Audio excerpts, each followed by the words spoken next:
Hello दोस्तों। Daily current affairs की class में आप सभी का स्वागत है। आज 7 सितंबर 2023 हो गई है और आज हम इस वीडियो में 7 सितंबर 2023 के करंट अफेयर्स के बनने वाले सारे टॉप पर्सन जानेंगे, उनको हम डिटेल से जानेंगे। तो चलिए हम शुरू करते हैं। हमारा पहला प्रश्न है कि भारत की पहली सिलर सिटी कौन सी बन गई है। आपके पास ऑप्शन ए है सांची, ऑप्शन बी है वाराणसी, ऑप्शन सी है प्रयागराज और ऑप्शन डी है हम्पी। तो जो इसका सही आंसर है वो है सांची। भारत की पहली सोलर सिटी सांची बन गई है। अब हम जानेंगे कि अब हम इसको डिटेल से जानते हैं। सबसे पहले हम जानेंगे कि सोलर सिस्टम क्या है, इसके बाद जानेंगे सांची कहाँ पर स्थित है, फिर जानेंगे इसकी सोलर सिस्टम के सांची में क्या फ़ायदे होंगे। तो चलिए हम जानते हैं कि सोलर सिस्टम आखिरकार होता क्या है। अक्सर अक्सर हम अपने घर अथवा ऑफिस में बिजली की बचत अथवा बिजली के बिल की कमी करने के उद्देश्य से सोलर सिस्टम का उपयोग करते हैं। ये तो बात है वही कि हम सोलर सिस्टम का उपयोग क्यों करते हैं। हमारे घरों में, ऑफिस में बिजली की बचत कम करने के लिए बिजली की बचत करने के लिए सॉरी बिजली की बचत करने के लिए हम सोलर सिस्टम का उपयोग करते हैं। अब सोलर सिस्टम क्या होता है। सूर्य की किरणों के द्वारा ऊर्जा उत्पन्न करने के लिए जिन उपकरणों का उपयोग किया जाता है वे सभी सोलर सिस्टम कहलाते हैं। अर्थात सूर्य की ऊर्जा को बिजली में बदलने के लिए जिन सिस्टम का उपयोग किया जाता है वे सभी सोलर सिस्टम कहलाते हैं। सोलर सिस्टम के अनेक प्रकारों के उपकरणों का उपयोग किया जाता है। सोलर सिस्टम में अनेक प्रकार के जो उपकरण होते हैं उनका उपयोग किया जाता है। जैसे सोलर सिस्टम में प्लेट्स भी लगाई जाती है, सोलर इन्वर्टर, बैटरी इत्यादि। आप जो फोटो देख रहे हैं ये प्लेट्स हैं, सोलर प्लेट्स हैं। इनके द्वारा सूर्य से ये उसकी ऊर्जा को ग्रहण करती है और बिजली के रूप में परिवर्तित करती है। ये है सोलर सिस्टम। अब हम जानेंगे कि सांची कहाँ पर स्थित है। अभी हाल में जो हमारा सांची है ये सोलर सिस्टम का शहर बना है। अब हम सांची के बारे में जानते हैं। चलिए, तो सांची भारत के मध्य प्रदेश राज्य के रायसेन जिले में सांची नगर के पास एक पहाड़ी पर स्थित एक छोटा सा गांव है। तो जो सांची है वो मध्य प्रदेश में एक पहाड़ी पर स्थित छोटा सा गांव है। मध्य प्रदेश में बहने वाली बेतवा नदी के किनारे भोपाल से 60 किलोमीटर के पूर्वोत्तर तथा बेसनगर से और विदिशा से 10 किलोमीटर की दूरी पर मध्य प्रदेश के मध्य भाग में स्थित है। आप सभी जानते होंगे कि जो भोपाल है वो मध्य प्रदेश की राजधानी है। यहाँ कई बौद्ध स्मारक हैं जो तीसरी शताब्दी ईसा पूर्व में बनाए गए थे। आप देख रहे होंगे ये एक स्मारक का चित्र। सांची जो है वो इसी प्रकार के बौद्ध स्मारक के लिए प्रसिद्ध है। ये बौद्ध स्मारक जो है ये सम्राट अशोक के द्वारा बनाए गए थे। अब हम आगे देखते हैं कि सांची में सोलर सिस्टम से क्या फ़ायदे हो सकते हैं। तो वहाँ के मुख्यमंत्री ने कहा है कि सांची सोलर सिटी बनने से हर साल लगभग 13,747 टन कार्बन डाइऑक्साइड के उत्सर्जन में कमी आएगी। सांची के सोलर सिटी बनने से वहाँ पर 13,747 टन कार्बन डाइऑक्साइड के उत्सर्जन में कमी आएगी, जो लगभग 9.3 लाख वयस्क वृक्षों के समान है। वयस्क का मतलब होता है नए, 2.3 लाख नए वृक्षों के समान है। सांची में सभी शासकीय संस्थाओं की एनर्जी ऑडिट एवं ऊर्जा दक्ष उपकरणों के माध्यम से सालाना 63,367 किलोग्राम कार्बन डाइऑक्साइड उत्सर्जन में बचत होगी। तो इसका सीधा मुख्य फ़ायदा ये होगा कि इससे कार्बन डाइऑक्साइड के उत्सर्जन में कमी आएगी और इसके साथ पर्यावरण प्रदूषण भी कम होगा। इसका मुख्य उद्देश्य यही है, पर्यावरण प्रदूषण को कम करना और कार्बन डाइऑक्साइड के उत्सर्जन को रोकना। चलिए अब अपन अपना दूसरा प्रश्न देखते हैं। तो अपना जो दूसरा प्रश्न है बहुत इम्पोर्टेंट हो जाता है। अंतर्राष्ट्रीय साक्षरता दिवस कब मनाया जाता है। आपके पास ऑप्शन ए है 8 सितंबर को, ऑप्शन बी है 2 सितंबर को, ऑप्शन सी है 5 सितंबर को और ऑप्शन डी है 10 सितंबर को। तो जो हमारा आंसर है वो है ऑप्शन ए। साक्षरता दिवस, जो अंतर्राष्ट्रीय साक्षरता दिवस है, ये 8 सितंबर को मनाया जाता है। अब हम समझते हैं कि साक्षरता होती क्या है। तो देखिए, साक्षरता का अर्थ होता है साक्षर होना, अर्थात पढ़ने और लिखने की क्षमता में संपन्न होना। मतलब साक्षर वो व्यक्ति होता है जो स्वयं भी पढ़ सके और दूसरों को भी समझा सके। अलग अलग देशों में साक्षरता के अलग अलग मानक होते हैं। मैं भारत की बात करूँ तो भारत में एक साक्षर व्यक्ति वो होता है जिसकी उम्र 7 वर्ष हो और वो खुद भी पढ़ सके और औरों को भी समझा सके। भारत में उस व्यक्ति को साक्षर माना जाता है। भारत में राष्ट्रीय साक्षरता मिशन के अनुसार अगर कोई व्यक्ति अपना नाम लिखने और पढ़ने की योग्यता हासिल कर लेता है तो उसे साक्षर माना जाता है और उसकी उम्र 7 वर्ष भी होनी चाहिए। वो व्यक्ति भारत में साक्षर माना जाएगा। अब आगे हम देखते हैं कि साक्षरता होती क्या है। इसका अर्थ होता है, मतलब साक्षरता का महत्व क्या है, कब से इसे शुरू किया गया, साक्षरता दिवस कब से मनाया गया।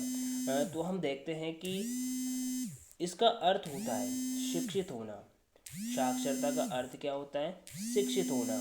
दुनिया भर की आबादी तक, हर देश, हर समाज, हर गांव, हर समुदाय तक लोगों को शिक्षित बनाना। साक्षरता का एक ही उद्देश्य है कि सभी को शिक्षित किया जाए। दुनिया भर की आबादी शिक्षित हो, हर देश शिक्षित हो, समाज शिक्षित हो, हर गांव शिक्षित हो, हर समुदाय शिक्षित हो। इस दिन को मनाने का उद्देश्य है, मतलब सबको शिक्षित करने के लिए ही हम साक्षरता दिवस मनाते हैं। जितना ज़्यादा लोग शिक्षा ग्रहण करेंगे, अब इसका फ़ायदा क्या होगा, जितने लोग साक्षर होंगे उसका फ़ायदा क्या होगा, उतना ही बेहतर भविष्य और उससे परिवेश होगा। जितने लोग साक्षर होंगे उतना ही अच्छा हमारा भविष्य होगा, हमारा परिवेश होगा। यूनेस्को ने पहली बार 7 नवंबर 1965 को विश्व साक्षरता दिवस मनाने का फैसला किया था। तो देखिए, जो पहला विश्व साक्षरता दिवस मनाया गया वो यूनेस्को के द्वारा मनाया गया था। 7 नवंबर 1965 को मनाया गया था। यूनेस्को के द्वारा पहला साक्षरता दिवस मनाया गया। अब हम बात करते हैं कि वर्तमान में भारत की साक्षरता दर कितनी है।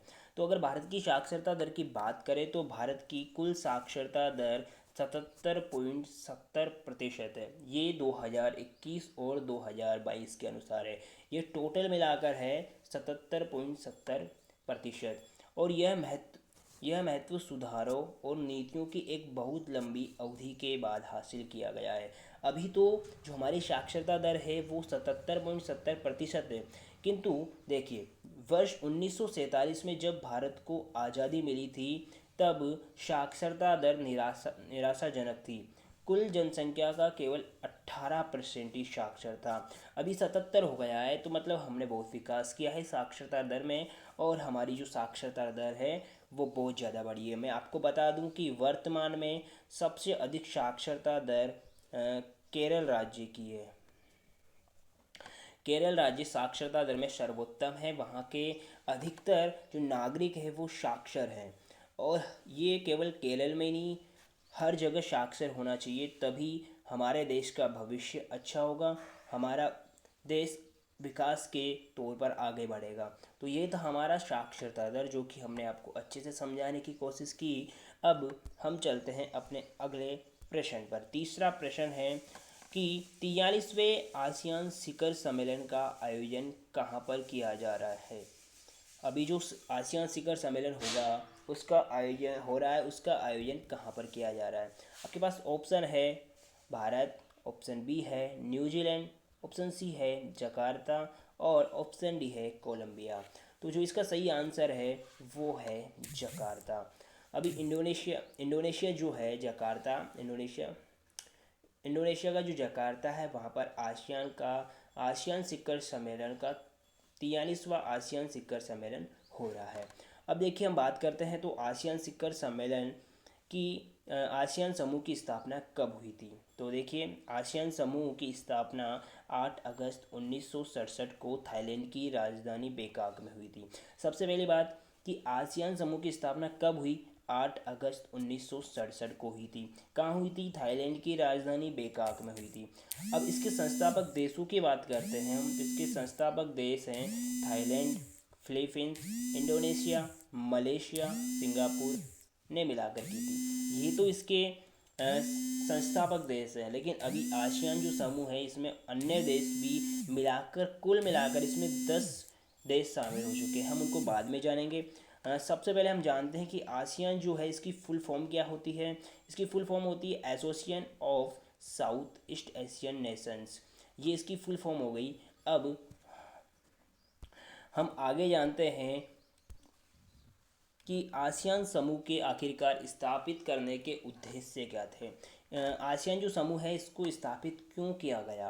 तो इसके उद्देश्य हम जानते हैं। तो इसको स्थापित करने के उद्देश्य थे आर्थिक, सामाजिक, सांस्कृतिक, तकनीकी, वैज्ञानिक और प्रशासनिक क्षेत्रों में सामान्य हित के मामलों पर सक्रिय सहयोग और पारस्परिक सहायता को बढ़ावा देना। मतलब सभी क्षेत्रों में हित का सक्रिय हो, हित के लिए कार्य किया जाए और पारस्परिक सहायता बढ़ाई जाए, एक दूसरे की सहायता की जाए। कृषि और उद्योगों के अधिक उपयोग, व्यापार विस्तार, परिवहन, संचार सुविधाओं में सुधार और लोगों के जीवन स्तर में अधिक प्रभावी ढंग से सहयोग करने के लिए भी इसकी स्थापना की गई। दक्षिण पूर्व एशियाई अध्ययन को बढ़ावा देने के लिए इसकी स्थापना की गई। इसके अलावा दक्षिण पूर्व एशियाई देशों के समृद्ध और शांतिपूर्ण समुदाय के लिए आर्थिक विकास, सामाजिक प्रगति, सांस्कृतिक विकास में तेजी लाने हेतु इस आसियान समूह की स्थापना की गई। यानी कि सब मिलकर काम करें, इसी भावना को इसमें रखा गया। न्याय और कानून के शासन के लिए सम्मान तथा संयुक्त राष्ट्र चार्टर के सिद्धांतों के पालन के माध्यम से क्षेत्रीय शांति और स्थिरता को बढ़ावा देना था। मुख्य उद्देश्य यह था कि दक्षिण पूर्वी जो एशियाई देश है उनको एक साथ मिलकर कार्य करना चाहिए, इसीलिए आसियान समूह की स्थापना की गई। अब हम बात करते हैं कि इसमें कौन कौन से देश शामिल हैं। अपन बात करें तो ईएस, जिसको एशिया के जो देश हैं वो आते हैं। सदस्यों में आसियान के 10 देश शामिल हैं। हम बात करते हैं सबसे पहले इंडोनेशिया, उसके बाद थाईलैंड, सिंगापुर, मलेशिया और फिलीपींस। ये तो हो गए इसके संस्थापक देश। इंडोनेशिया, थाईलैंड, सिंगापुर, मलेशिया और फिलीपींस तो इसके हो गए संस्थापक देश। अब जो 5 अलग देश हैं वो देखते हैं। वियतनाम, म्यांमार, कंबोडिया, ये ब्रुनई और लाओस, ये इसके कुल मिलाकर 10 देश हो गए। इनके अलावा भी इसमें ऑस्ट्रेलिया, चीन, भारत, जापान, न्यूजीलैंड, दक्षिण कोरिया और यूएस भी शामिल है। ये सारे देश इसके सदस्य बन चुके हैं और इसने आसियान समूह ने एक बहुत बड़ा रूप ले लिया है। अब हम आगे देखते हैं अपना अगला प्रश्न। तो अपना अगला प्रश्न है कि हाल ही में नेस्कॉम का चेयरपर्सन किसे बनाया गया है? ऑप्शन ए है अंजलि राणा को, ऑप्शन बी है राकेश कुशवाहा को, ऑप्शन सी है ममता वर्मा को, ऑप्शन सी है ऑप्शन डी है राजेश नाम्बियार को। तो जो आपका सही आंसर है वो है राजेश नाम्बियार को। हाल ही में नेस्कॉम का चेयरमैन राजेश नाम्बियार को बनाया गया है।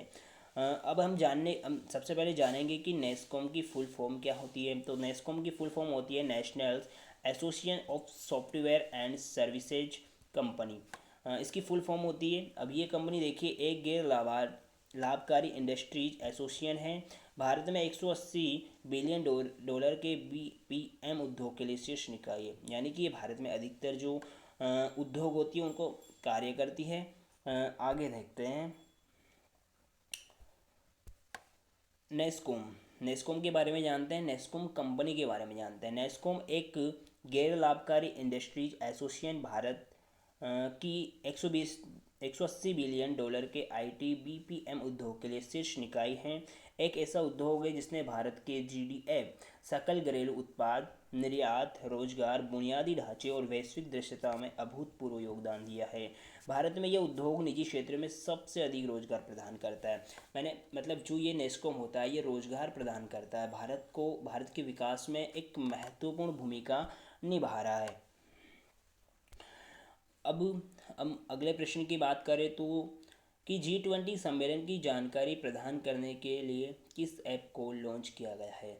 G20 सम्मेलन की जानकारी देने के लिए एक ऐप लॉन्च किया गया है, उसका नाम बताना है। हमारे सामने है, ऑप्शन ए है G20 ऐप, ऑप्शन बी है G20 India app, option C है G20 भारत ऐप और ऑप्शन डी है G20 दिल्ली ऐप।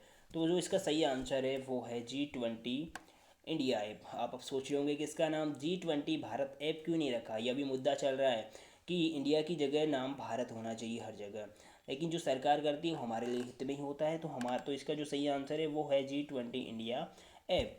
अब मैं आपको बता दूं कि 2023 G20 सम्मेलन का उद्देश्य क्या है। एक परिवार, एक देश और एक भविष्य है, अर्थात वसुधैव कुटुंबकम की भावना है। मतलब सारे विश्व को एक परिवार मानकर चलना ही G20 2023 G20 सम्मेलन का उद्देश्य है। तो ये थे हमारे टॉप पर्सन। यदि आपको अच्छे लगे हो तो प्लीज़ वीडियो को लाइक अवश्य करना और कमेंट में हमें अवश्य बताना कि आपको वीडियो कैसी लगी। और अगर अच्छी लगी हो तो हमारे चैनल को सब्सक्राइब करना ना भूलें।